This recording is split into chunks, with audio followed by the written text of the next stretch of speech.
Un parc national, oui, la mission première, c'est protéger, conserver, mais c'est aussi découvrir. Et pour découvrir un territoire, bien, il faut faire les infrastructures, les aménagements nécessaires à privilégier finalement ou favoriser une expérience intéressante pour les visiteurs. Et donc, c'est un réseau routier qu'on a dû bâtir, 34 km de réseau routier. On a plus de 21 km de sentiers pédestres sur 4 sentiers qui ont été réalisés dans des milieux complètement différents, tout aussi intéressants un de l'autre.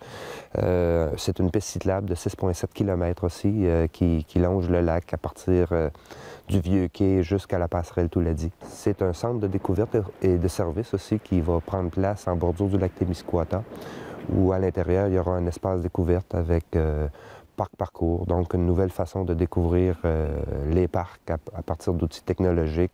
C'est une rive sablonneuse aussi, ce qu'on appelle la plage du Curé-Sire, qui permettra aussi aux villégiateurs de profiter d'une des belles plages du lac Témiscouata.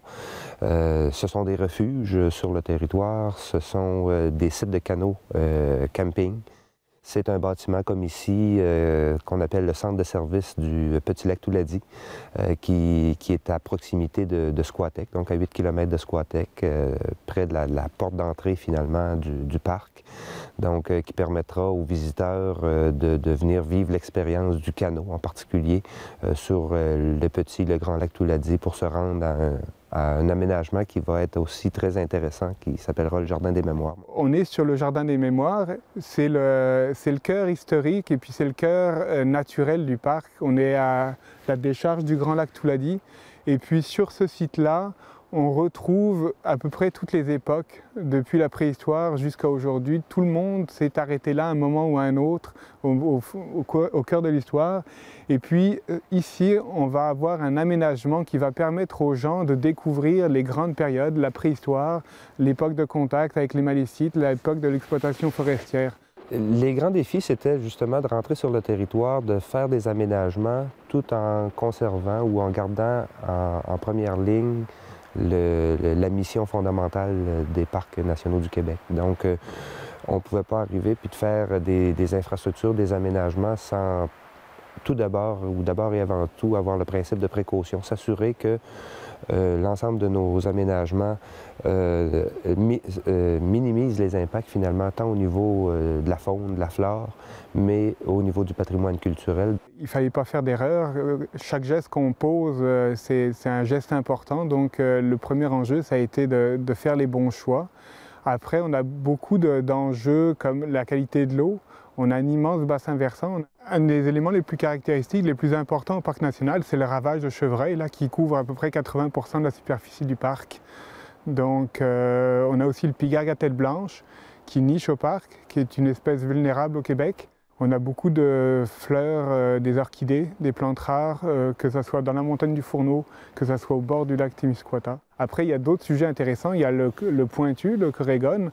Donc là, c'est des poissons qui vivent dans le lac Témiscouata et puis qui remontent la rivière Touladi pour se reproduire. Donc là, on a, en tant que parc, aussi une responsabilité. Donc on suit avec le ministère depuis 3 ans, puis on va continuer à suivre la remontée du corégone. On a un écosystème forestier exceptionnel en haut de la montagne du Fourneau, donc une pinède rouge à pin blanc qu'on retrouve, qui est vraiment caractéristique, qu'on retrouve nulle part ailleurs. Chaque parc a des particularités, mais je crois que le parc national du lac Témiscouata va être reconnu sur toute la richesse, oui, la richesse au niveau du milieu naturel, mais particulièrement au niveau de la richesse sur le patrimoine culturel. Déjà, avant même la création du parc, un certain nombre de sites archéologiques avaient déjà été découverts depuis les années 60 sur le territoire. Il y en avait 31 à l'époque, 31 sites.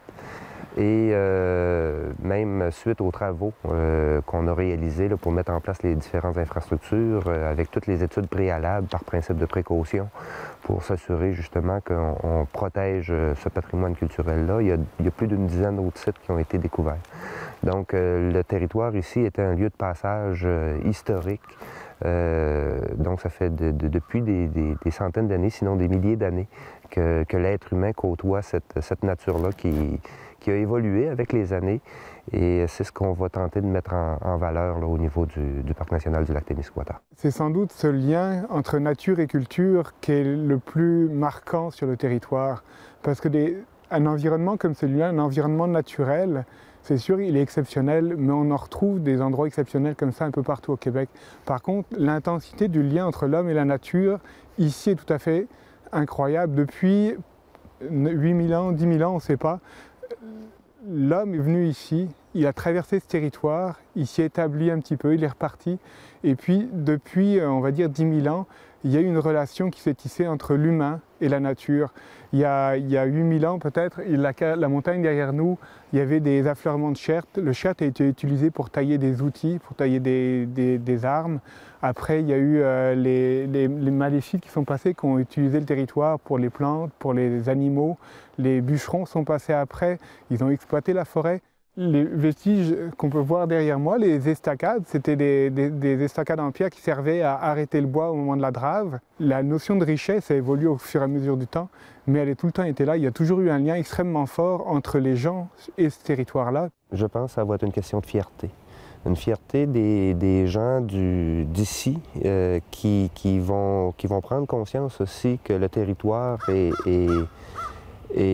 reconnu comme étant parmi les plus beaux territoires qu'on a au Québec, et on a ça dans notre cour. Donc je crois que autant monsieur et madame tout le monde que les intervenants, en particulier les intervenants touristiques, vont mettre de l'avant ce parc-là avec fierté, et vont devenir les premiers ambassadeurs finalement de ce territoire-là, de ce parc-là.